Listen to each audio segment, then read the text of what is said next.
ఏదైతే గత వారం రోజులుగా మీడియాలో కావచ్చు, అదేవిధంగా వార్తాపత్రికల్లో వస్తున్నటువంటి ప్రముఖ సింగర్ అయినటువంటి మంగ్లీ గారు, అదేవిధంగా వారి కుటుంబం మీద ఒక అడ్వకేటు ఏదైతే నిరాధారమైనటువంటి ఆరోపణలు చేస్తూ ఏదైతే ఆమెని యొక్క ప్రతిష్టను భంగపరిచేటువంటి కార్యక్రమాలు చేస్తా ఉన్నారో దానిని ఉస్మాన్ యూనివర్సిటీ జేఏసీగా గిరిజన సంఘాలుగా తీవ్రంగా ఖండిస్తా ఉన్నాం. నిజంగా ఎలాంటి ఆధారాలు లేకుండా ఏదైతే ఒక మారుమూల తండా నుంచి ఇలా అంతర్జాతీయ స్థాయి వరకు ఒక ప్రముఖ గాయనిగా పాట నమ్ముకొని ఎదిగినటువంటి ఒక గిరిజన బిడ్డ మంగ్లీ గారి మీద కావాలని కొంతమంది కుట్ర చేస్తున్నట్టు మాకు తెలుస్తా ఉన్నది.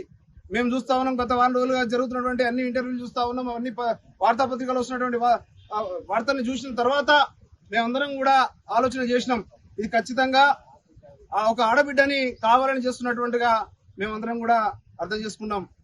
నిజంగా ఎవరైతే బాధితులు ఉన్నారో, ఎవరైతే డబ్బులు ఇచ్చి పోగొట్టుకున్నారో వాళ్ళకి న్యాయం జరగాల్సినటువంటి అవసరం ఉన్నది. ఎవరైతే నిందితులు ఉన్నారో, ఎవరైతే వాళ్ళు మోసం చేసిరో, ఆ బాధితులకి సంబంధించినటువంటి డబ్బులు తీసుకొని మోసం చేసినటువంటి వారిపైన ఖచ్చితంగా చట్టపరమైనటువంటి చర్యలు తీసుకోవాలని కూడా మేము డిమాండ్ చేస్తా ఉన్నాం. చేసిన వారు ఎంత వారైనా కావచ్చు, ఖచ్చితంగా మాకు పోలీస్ వ్యవస్థ మీద, న్యాయ వ్యవస్థ మీద పూర్తి నమ్మకం ఉన్నది. అలాంటి తప్పులు చేసిన వాళ్ళ మీద ఖచ్చితంగా కఠిన చర్యలు తీసుకోవాలని కూడా ఇవాళ ఉస్మాన్ యూనివర్సిటీ జేఏసీగా గిరిజన సంఘాలుగా కూడా మేము డిమాండ్ చేస్తా ఉన్నాం.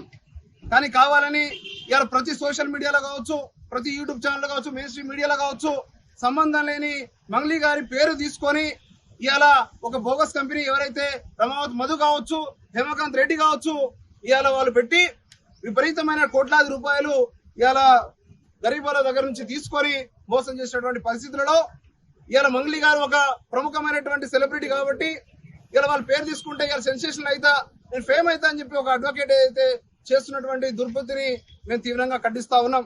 ఇవాళ న్యాయ వ్యవస్థకే న్యాయవాదిగా ఆయన యొక్క సిగ్గుచేటుగా మేము చూస్తా ఉన్నాం. ఖచ్చితంగా ఇలాంటి మంచి పద్ధతి కాదు. నిజంగా తప్పు చేసి ఉంటే దానికి సంబంధించినటువంటి ఎవిడెన్స్ ని ప్రొడ్యూస్ చేసి దాని మీద న్యాయ వ్యవస్థ కావచ్చు, పోలీస్ వ్యవస్థ కావచ్చు, అది ఖచ్చితంగా చర్యలు తీసుకునేటువంటి అవకాశం ఉంటుంది. కానీ ఇలా బయటకు వచ్చి ఇలా వాళ్ళ కుటుంబం మీద, ఆమె మీద ఇలా ఇష్టం ఉన్నట్టు ఆరోపణలు చేయడాన్ని మేము తీవ్రంగా ఖండిస్తా ఉన్నాం. అదేవిధంగా ఏదైతే ఇలా హేమకాంత్ రెడ్డి కావచ్చు, మధు కావచ్చు, రమావత్ మధు, ఇలా నిన్న మనం చూసినాం, రమావత్ మధు ఇలా ప్రెస్ మీట్ పెట్టి ఇలా నేను అదేవిధంగా హేమకాంత్ రెడ్డి మీ ఇద్దరం కలిసే ఇలా ఇదంతా మేము చేసినాం, డబ్బులు వసూలు చేసినాం, ఇలా హేమకాంత్ రెడ్డి కూడా నన్ను మోసం చేసినని చెప్పి ఇలా రమావత్ మధు మాట్లాడుతూ ఉన్నాడు.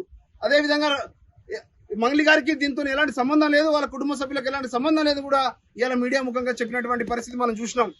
కాబట్టి ఇలా నిజంగా ఎవరైతే నష్టపోయినటువంటి బాధితులు ఉన్నారో వాళ్ళకి న్యాయం జరగాలని వారి వైపున మేము కూడా ఉండి కొట్లాడతామని కూడా తెలియజేస్తా ఉన్నాం. ఎందుకంటే దాదాపు దాంట్లో 80-90% లంబాడి గిరిజన ప్రజలే ఉన్నారు.